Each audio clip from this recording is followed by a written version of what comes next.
दोस्तों, किसी ने कहा है कि अगर हम गरीब पैदा हो रहे हैं तो ये हमारी गलती नहीं है, लेकिन हाँ, अगर हम गरीब मर जा रहे हैं तो ये हमारी गलती है। अब कुछ लोग कहेंगे कि नहीं, मैं तो बहुत गरीब ही पैदा हुआ हूँ, तो मेरे पास तो कोई संसाधन ही नहीं है, मेरे पास तो कुछ है ही नहीं, तो मैं अमीर कैसे हो सकता हूँ, है ना।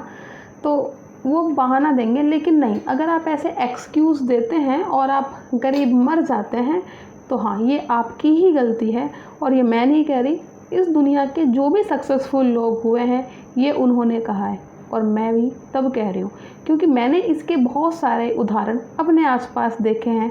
तो नमस्कार दोस्तों, मेरा नाम है पारुल शर्मा और आप सभी का स्वागत है एनिम फैमिली ब्लॉग पर, जिसमें मैं आपके लिए लेकर आई हूँ आज एक नए यूट्यूबर की कहानी। और ये हमारी सीरीज़ चल रही है 30 डेज़ 30 यूट्यूबर, और आज नंबर है हमारे सेकंड यूट्यूबर का, जिनका थंबनेल में आपने फ़ोटो देख लिया होगा और टाइटल में नाम पढ़ लिया होगा। तो चलिए शुरू करते हैं आज मनोज दे की कहानी। सारे वीडियोस यूट्यूब पर वायरल देखे होंगे, इंस्टा पर रील्स देखी होंगी, जिसमें बहुत सारे लोग मनोज दे के बारे में छोटी छोटी जानकारी लेकर आते हैं। तो उसमें आपने देखा होगा कि मनोज दे धनबाद ज़िले के हैं, और जिनका झारखंड के धनबाद ज़िले के मनोज दे हैं। और जो लोग नहीं जानते हैं मनोज दे को, जो हमारी फैमिली मेम्बर्स नहीं जानते हैं, मैं उनको बता दूं कि मनोज दे का एक यूट्यूब चैनल है जिसका नाम मनोज दे है। उस पर वो सभी टेक्निकल नॉलेज हमारे साथ शेयर करते हैं, और टेक्निकल नॉलेज में भी वो हमें यूट्यूब से रिलेटेड चीज़ें ही बताते हैं। यूट्यूब की जो भी लेटेस्ट अपडेट होती हैं वो उनके बारे में बताते हैं, और उसके साथ साथ काफ़ी सारी गैजेट्स को भी वो बता देते हैं। और इसके अलावा उनका एक पर्सनल ब्लॉग चैनल भी है, और जिसका लिंक डाल देंगे यार, देख लेना जाके, ज़्यादा नहीं बताऊंगी, ठीक है, कितने चैनल हैं। तो अब चलिए शुरू। मनोज दे के पास एक 25 लाख की गाड़ी है, एक बहुत अच्छा घर है, महंगे महंगे फ़ोन हैं, लैपटॉप हैं, और भी ना जाने कितनी सारी चीज़ें हैं। और हाँ, एक उनके पास उनका अपना पर्सनल स्टूडियो भी है। वही स्टूडियो की एक ऐसा टाइम था जब वो जो घर की हमारी सीढ़ी होती है ना, घर की जो स्टेयर्स होती हैं, सीढ़ियाँ होती हैं, उस पर बैठते थे, एक स्टूल रखते थे, एक स्टूल सामने रखा, एक ऐसे पीछे रखा, तो उस पर उनके पास एक छोटा सा फ़ोन था। मतलब छोटा, कितना छोटा फ़ोन बताऊँ, जैसे पहले चलते थे आज से 4 से 5 साल पहले, जब जियो का टाइम, मतलब जियो पूरी तरह से नहीं आया था, उस टाइम की मैं आपको बात बता रही हूँ। हाँ, तो उस टाइम जो भी फ़ोन जैसे आते थे हमारे 3G फ़ोन, तो एक उनके पास छोटा सा फ़ोन था, सामने वाले स्टूल पर रखते थे, रेक पे वो खुद बैठ जाते थे। सोचो, सीढ़ियाँ जा रही हैं, वो ऐसे क्यों बैठते थे? क्योंकि ताकि कोई लोग उन्हें देखे ना। फिर वहाँ पे जाके वो वीडियोस रिकॉर्ड करते थे, है ना, और उसके बाद वीडियो हम सब के लिए अपलोड उस पर करते थे। धीरे धीरे उनकी ये जर्नी ऐसे ही रही, और आज उनके पास, मैं आपको बता ही दिया है कि उनके पास उनका पर्सनल स्टूडियो है, और स्टूडियो ऐसा नहीं है, बहुत अच्छा स्टूडियो है। तो देखिए, जिसके पास कभी बैठने के लिए स्पेस नहीं था, स्टैंड नहीं था, कोई कैमरा नहीं था, लाइट्स नहीं थी, कुछ भी नहीं था, आज उनके पास सब कुछ है। तो आज हम इस वीडियो में इस सफ़र के बारे में ही जानने आए हैं कि आखिर ये कैसे हुआ। क्योंकि हम में से बहुत सारे लोग रोते हैं कि नहीं, मैं नहीं कर सकता, तो हो सकता है कोई बात उनको इसमें से अच्छी लगे और फिर वो भी कर जाएं। तो मनोज दे के जो फादर हैं, जैसे मैंने आपको बताया कि वो साइकिल रिपेयर करते थे, साइकिल में पंचर लगते हैं ना, पंक्चर जो हो जाते हैं ऐसे, तो वो लगाते थे। उनके पापा की दुकान थी ऐसी, और उनको जो डेली, जैसे मनोज दे अपने एक वीडियो में बता रहे थे कि उनको डेली का 250 रुपये मिलते थे उनके फादर को। अब सोचो, 30 दिन वो काम करेंगे तो भी 7,500 रुपये महीने के होते हैं। उनके पास एक उनका कच्चा घर था, उस कच्चे घर में ही वो अपनी फैमिली के साथ रहते थे। उनके पास एक ही घर है, और वो ऐसा घर था जिसमें जैसे बारिश आ रही है ना, तो बारिश जैसे ऊपर से आती, छप्पर वप्पर नहीं बनाते उसमें जैसे, तो वो ऊपर से पानी जैसे नीचे आता था ना, तो वो उनके घर के अंदर पानी आता था। तो सोचो, ऐसा उनके पास घर था कभी, है ना। और उसमें उनकी दादी, उनकी बहनें, उनके पापा मम्मी सब उसमें रहते थे। उनके पास कोई ऐसे स्पेशल रूम नहीं थे कि नहीं भाई ये मेरा कमरा है, ये मेरी बहन का कमरा है, ये पापा, मतलब ऐसा कुछ नहीं था भाई।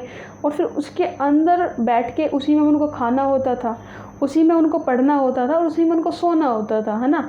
अभी जो लोग एक्सक्यूज़ देते हैं, मैं विश्वास के साथ कह सकती हूँ कि उनके पास उनका पर्सनल रूम, लेकिन उनके पास नहीं था। सारी चीज़ों के लिए अलग हमारे पास रूम होते हैं, फिर भी हम कुछ करते नहीं हैं, बस सोचते हैं और सोचते ही रह जाते हैं। तो एक और यूट्यूबर हैं जिनकी कहानी मैं आगे लाऊंगी, उन्होंने बहुत अच्छी लाइन बोली है कि जो लोग सोचते हैं वो सोचते ही रह जाते हैं।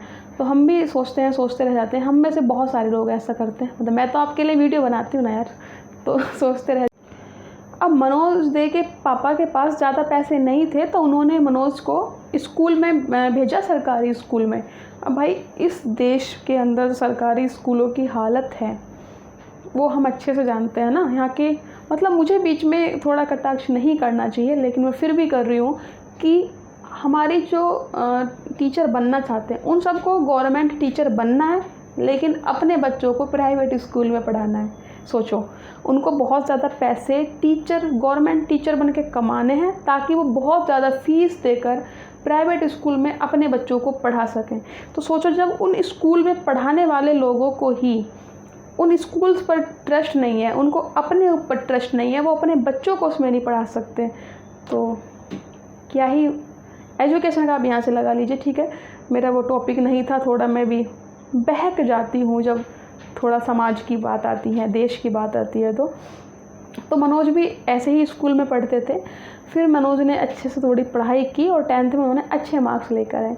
और जब कोई 10th में, मतलब जैसे अगर किसी के पापा कोई साइकिल है, कुछ है, उनके बच्चे अगर कुछ अच्छा करते हैं तो उनको सच में बहुत खुशी होती है। और एक बात याद रखना, इस दुनिया में मम्मी पापा और टीचर के अलावा कोई नहीं चाहता कि आप उनसे आगे जाएं। बस ये 3 लोग हैं जीवन में जो चाहते हैं कि आप उनसे आगे जाएं। तो जैसे ही मनोज के बहुत अच्छे मार्क्स आए 10th में, तो उनके पापा ने सोचा कि उनको कंप्यूटर ला के दिया जाए। फिर मनोज के पापा ने अपने, मतलब मनोज के नाना के घर से, ऐसे बुआ के घर से ऐसे पैसे लिए, 10-12 हज़ार रुपये का जो भी कंप्यूटर आता था उस टाइम पे मनोज को लाके दे दिया। मनोज को टेक्नोलॉजी का बहुत अच्छा ज़्यादा, मतलब उनका मन लगता था, मनोज का काफ़ी अच्छा मन लगता था उनका। 12th के बाद जब समस्या उनके सामने आई कि आगे क्या करना है, लेकिन देखिए हम करना तो बहुत कुछ चाहते हैं, लेकिन कितनी बार हमारी जो घर की हालत होती है वो हमें कुछ करने से रोक देती है। हाँ, इस बात पे मैं भी आपसे एग्री करूँगी कि हमारी घर की हालत हमें कुछ करने से कितनी बार रोक देती है। कि अगर मैं चाहते हैं कि चलो मुझे MBBS डॉक्टर बनना है, लेकिन मेरे पास इतने पैसे नहीं हैं, मेरे पास नीट की कोचिंग के लिए पैसे नहीं है, तो मैं वहाँ पर नहीं जाऊँगी। तो ऐसा होता है, बहुत लोगों के साथ होता है। तो मनोज के साथ भी वही हुआ और उन्होंने फिर हार के ITI उनको करनी पड़ी। ITI आप जानते हैं, जो 10th या 12th के बाद कर लेते हैं ना, वो IIT अलग होता है और ITI अलग होता है। IIT से इंजीनियर बनते हैं, जो उसके लिए पहले से कोचिंग करनी पड़ती है, लेकिन ITI एक प्राइवेट छोटा सा डिप्लोमा होता है। उसको जैसे कुछ आप ज़्यादा जानते हैं मुझसे, ठीक है। तो ठीक है, सॉरी क्या हो रहा है जो भी। हाँ, फिर मनोज ने, उनकी जो फ़ीस थी वो 15,000 रुपये। 15,000 रुपये मनोज के घर में नहीं थे, क्योंकि उनके पापा कुल 7,500 रुपये महीने के कमाते थे। और उस 7,500 में बहनों की शादी भी है और घर पे भी मतलब डेली के खर्चे हैं। मनोज भी स्कूल जाता है साइकिल से, मतलब मनोज स्कूल जाते थे साइकिल से, 14 किलोमीटर उनको साइकिल से वो सफ़र पड़ता था। फिर तो इतने पैसे नहीं थे। फिर मनोज ने क्या किया कि उन्होंने अपना कंप्यूटर सेल कर दिया, अपना कंप्यूटर बेच दिया, और फिर भी पैसे जो घर पे थे वो उन पैसों को मिलाया और ITI कर ली। फिर ITI करने के बाद उनकी जो जॉब उनको प्रोवाइड हुई, मैं आपको छोटा शॉर्ट में बता रही हूँ, क्योंकि देखो जो कुछ करना होता है ना किसी को, तो वो एक लाइन से भी कुछ कर गुजरता है ना। तो फिर ITI उन्होंने की, उनको जो जॉब, पहली जॉब उनको जो मिली वो थी गुजरात में, है ना। फिर मनोज के जो मम्मी पापा बहुत खुश हुए, उन्होंने कहा कि भैया जाओ, गुजरात में 10,000 रुपये उनको मिलेंगे। तो मनोज दे पहुँचे गुजरात, लेकिन उनको अच्छा नहीं लगा। उन्होंने, ठीक है मैं जॉब करने के लिए नहीं बनाऊँ, जो भी उनके मन में उस समय स्थिति रही होगी। तो मनोज फिर वापस आए और उसके बाद हुआ है उनका असली संघर्ष, जो उन्होंने बचपन से झेला ना बड़े होने तक, उससे भी कहीं ज़्यादा। क्योंकि मेंटली प्रेशर क्या होता है शायद मैं अच्छे से जानती हूँ। तो मनोज दे अपने एक वीडियो में बता रहे थे कि उनको कितना मेंटली प्रेशर उस समय झेलना पड़ा। तो असली संघर्ष उनका वहीं से शुरू हुआ है।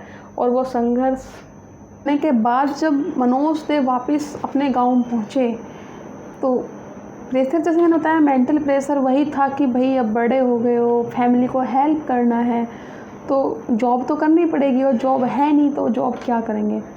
इतना पता है, फैमिली इतना हमें परेशान नहीं करती, इतना हमारे आसपास वाले लोग हमें परेशान करते हैं। आपको तो एक्सपीरियंस होगा, पता है कैसे पूछते हैं, और भाई कितना टाइम लगेगा, और भाई कितने साल बच रहे हैं, क्या कर रहे हो, क्या चल रहा है, मतलब जैसे पूछते हैं ना, तो वो प्रेशर बहुत ज़्यादा होता है कि किसी को जब हमारे पास कोई जवाब नहीं होता ना देने के लिए, तो वो बहुत ज़्यादा लगता है। तो मनोज दे ने वही किया कि छोटे बच्चों को पढ़ाना शुरू किया जो उनके गांव में थे, तो उनसे उसे 900 से 1000 रुपये मिल जाते थे, और एक साइबर कैफ़े में काम शुरू कर दिया। साइबर कैफ़े में जो फॉर्म वगैरह भरते हैं, तो वहाँ पे काम शुरू कर दिया। वहाँ से भी उनको 900 से 1000 रुपये मिल जाते थे, तो कुल मिला के 2000 के आसपास उनको पैसे मिलते थे। और फिर उनके पापा ने उनको कहा कि चलो ठीक है, अगर सब नहीं करना तो फिर यूपीएससी और एसएससी जो भी मतलब ये एग्ज़ाम होते हैं, वनडे एग्ज़ाम होते हैं, इन सब की तैयारी करो। तो उन्होंने, उनका मन नहीं था, लेकिन कोचिंग में एडमिशन लिया और फिर कोचिंग में जाने लगे।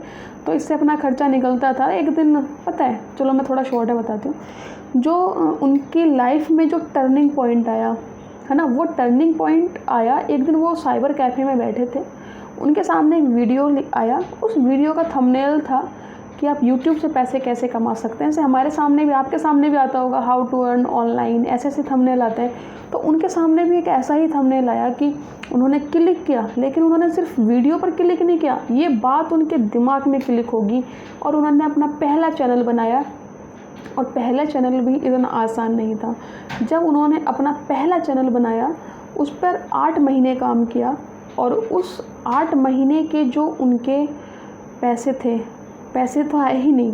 8 महीने के जो उनके सब्सक्राइबर थे, कुल 30 थे, 30 सोचो 8 महीने तक इतना धैर्य, इतना पेशेंस रखना कि मेरे कुल 30 सब्सक्राइबर हैं और मैं काम किए जा रहा हूँ, या मैं खुद अपना बताऊँ, मैं काम किए जा रही हूँ। तो इतना पेशेंस होना हर किसी के अंदर, मतलब नॉर्मल बात नहीं है, हर किसी के अंदर नहीं होगा। फिर जब उनका वो वाला चैनल ज़्यादा नहीं चला, उस चैनल पर वो सिंगिंग करते थे, थोड़ा अपना गिटार प्ले करते थे, जब वो नहीं चला उसके बाद उन्होंने फिर एक और चैनल बनाया साइबर कैफ़े में काम करते हुए ही। उस चैनल का नाम उन्होंने रखा टेक्निकल मनोज। उस टेक्निकल मनोज पे उनके थोड़े व्यूज़ अच्छे आए धीरे धीरे, लेकिन 7 से 8 महीने लगे, और उनके जो पहली उनकी अर्निंग आने वाली थी वो थी $80। अब सोचो, जब ज़िंदगी हमारी परीक्षा लेती है ना, वो बहुत अच्छे से लेती है। जैसे कि अगर हम स्कूल में जो पेपर देते हैं वो 3 घंटे का, 2 घंटे का होता है, लेकिन जो हम लाइफ के पेपर देते हैं वो ऐसे होता है, पता नहीं होता कि कौन सा वाला पेपर आ जाए, बस हमें सॉल्व करना होता है ना। हमारे पास स्कूल के पेपर का, कॉलेज के पेपर का सिलेबस होता है, लेकिन लाइफ के पेपर का हमारे पास कोई सिलेबस नहीं है ना। सब कुछ आउट ऑफ सिलेबस आता रहता है लाइफ में। तो ऐसे ही मनोज दे की लाइफ में हुआ। उन्होंने अपने घर वालों को सबको बोल दिया कि मेरे $80 हो गए, 100 होते ही आ जाएंगे। तो फिर पता है क्या हुआ, अचानक से उनका जो एडसेंस अकाउंट होता है ना, जिससे पैसे आते हैं, चैनल मोनेटाइज होता है, वो डिलीट हो गया। सोचो, किसी के $80 हो गए, कोई 8 महीने से वेट कर रहा है, और वो अचानक से डिलीट हो जाए, मतलब कैसा उसको लगेगा कि जब और वो भी उस समय जब उससे हर कोई क्वेश्चन पूछ रहा है, और उसके चारों साइड, मतलब क्या होता है ना कि एक आदमी बिल्कुल ऐसे दबा हुआ है, चारों साइड ना उसे बस आवाज़ें आ रही हैं, कब होगा कब होगा। सोचो, उस स्थिति में उनके $80 भी गए, और वो अकाउंट परमानेंट डिलीट हो गया, जिसकी वजह से वो 1-1.5 महीने डिस्टर्ब रहे। और फिर किया उन्होंने बाउंस बैक, और ऐसा बाउंस बैक कि वो फिर कभी पीछे मुड़ के नहीं देखा। और आज हम सब मनोज दे को जानते हैं, वो सब उस चैनल की वजह से ही हुआ। और उन्होंने फिर अपना तीसरा चैनल बनाया, जिसका नाम रखा मनोज दे। और उस मनोज दे चैनल पर, जैसे मैंने आपको पहले ही बता दिया वो क्या डालते हैं, उन्होंने वो सब शुरू किया। और उनकी जो पहली अर्निंग हुई थी वो $200 की हुई थी। $200 उन्होंने पहले कमाए, फिर उनको सब ने सपोर्ट किया, उनकी फैमिली ने, घर ने, मतलब उन्होंने खुद को एक बार प्रूफ कर दिया ना। और प्रूफ करने के बाद तो हर कोई हमें सपोर्ट करता है। कहते हैं कि डूबती नाव से सब उतर जाते हैं, और जब उग रहे होते हैं तो उगते सूरज को सभी सलाम करते हैं। तो ऐसा ही कुछ उनके साथ हुआ, और आज सब अच्छे से अब जानते ही हो यार, वो एक सेलिब्रिटी बन चुके हैं। वीडियो बहुत लंबा हो रहा है, बताने के लिए बहुत कुछ है उनके बारे में अभी जो बाकी रह गया है, लेकिन वीडियो बहुत लंबा हो रहा है, इसलिए मैं इसे यहीं पर बंद कर रही हूँ। और आपको मनोज दे की कहानी कैसी लगी आप मुझे कमेंट बॉक्स में ज़रूर बताएं। और मैं मिलती हूँ आपसे 30 डेज़ 30 यूट्यूबर्स की सीरीज़ में अपने थर्ड यूट्यूबर के साथ। और अपने फेवरेट यूट्यूबर का नाम नीचे लिखिए, अगर आप मनोज दे के फ़ैन हैं तो वो भी लिखिए। और मैं मिलती हूँ आपसे अगले व्लॉग में, तब तक के लिए बाय बाय।